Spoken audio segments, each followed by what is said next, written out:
Just a little forewarning, there'll be some graphic images at certain parts of the video. Nothing too bad, but definitely don't recommend watching with kids. That being said, hope you enjoy. When I think of storytelling, I always think of a group of people sitting around a campfire and telling made-up tales of fantasy, or a funny story that happened at some point in their lifetime. Storytelling has been a major part of humanity and culture, even before media became a concept. And in our current age of networking, how we interact with media has drastically changed over the course of time. However, storytelling hasn't changed at all, but the methods of communication and production have enabled people to make and spread their own stories across the globe from their living rooms and bedrooms. I believe this started back in 2005, when the website YouTube was first created in the early days of the internet. The creators behind the platform had no idea they were changing how many people would understand, consume, and make media for the rest of time. They created a method of mass-produced media that shaped our current media landscape on a global scale. Fast forward to today, where the internet is virtually in everyone's lives. Now everyone can communicate with others from any part of the world, and even space. The internet's very existence is the biggest form of media we can consume, and it keeps getting bigger and bigger, with people taking the methods of communication to new heights. Despite how far spread media is, storytelling itself hasn't changed. But how we encounter it or spread those stories has changed quite significantly. Currently, we can spread our stories on the internet using social networking sites such as Facebook and YouTube. We can do this through over-dramatization or just simply talking about some of the things that happen in our daily lives. Due to the global reach, even small-time storytellers can share their work with the world and even attract a small audience. All it takes for something to take off globally is a short film or pitch to spread through social media. But even then, you don't need a big screen to tell your story, since you can make use of the internet to spread your media. This influx of new media has given people the power to become entertainers in their own right. Because of platforms like YouTube, people have the freedom to publish whatever they want as long as it is within YouTube's regulations. Before YouTube exploded with an influx of people, the idea of being an internet celebrity was thought to be impossible. With people constantly sharing videos with each other, and with a platform that encourages media generation, it was inevitable that people would flock around certain creators.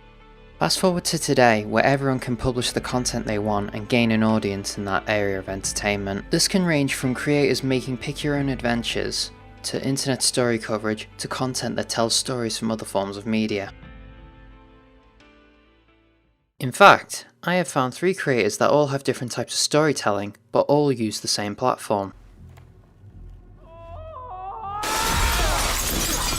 Alright, we're in. You know the plan, right? What am I saying? You practically wrote it. The first one comes from Markiplier, who made a heist with Markiplier, a pick-your-own-adventure series that spans across multiple videos depending on your choices, and each one leads to a different ending. We could either go through the sewer all sneaky-like, or we could go out guns blazing. What are you doing here? Next is Philip DeFranco, who films himself covering stories which are related to events that have transpired on the internet, in addition to real-life events such as politics.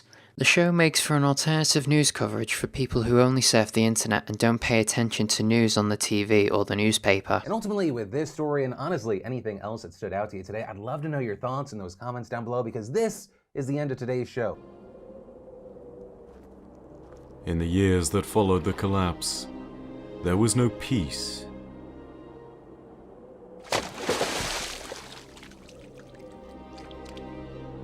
Only fear. The final creator is My Name is Bife. The purpose of his YouTube channel is for him to read and cover lore books from video game universes. Bife then proposes his own theories on the events that happen in the lore books to further understand those fictional universes. This can be considered to be similar to a historian explaining the details of a historical event. And in the meantime, my name is Bife. Perodacia ad astra. I'll see you, Starside. Due to the internet giving the world a place to communicate, these creators have been able to use their own versions of storytelling to build an audience. Markiplier's storytelling in A Heist with Markiplier lets the viewer choose the story, while Philip DeFranco reports on real-life stories, and Bife covers stories from a fictional universe. The methods of consuming media and storytelling isn't just limited to films, books, and news headlines. Even video games have now started to involve storytelling, which brings a whole new enjoyment to the art of storytelling. since rather than reading about the character's actions through the plot, you can experience them for yourself. With video games, the roles people can take on are endless, ranging from exploring the vast mountains and villages of the fantasyland of Hyrule in the Legend of Zelda games, to the never-ending crusade of the Doomslayer eradicating the legions of hell with an arsenal of bullets, grenades, missiles, whatever this is, and a chainsaw.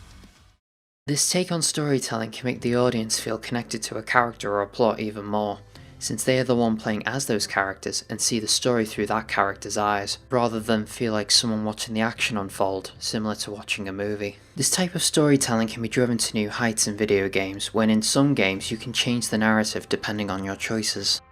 A popular entry of these types of games is Life is Strange, an episodic drama game where the player has the ability to rewind time. The key part of the game is that events can change depending on how much you explore the world and interact with other characters. There is a point where Katie, a character in the game, is trying to commit suicide, and you can either fail or prevent her death depending on how you answer, making all the dialogue choices all the more important since it relies on how much you know Katie. You can't capture the same kind of storytelling in a film or a book, since the media used to tell those stories doesn't allow a choice to determine a character's fate. This drives the main point that storytelling hasn't changed, but how we consume it has. Whether it's a film, TV, conversation, news articles, YouTube videos, or even video games, we all consume stories through different avenues, but that doesn't mean storytelling has changed. The world is more connected than ever thanks to the internet, and sometimes we even take for granted how big it is and how many people it can bring together.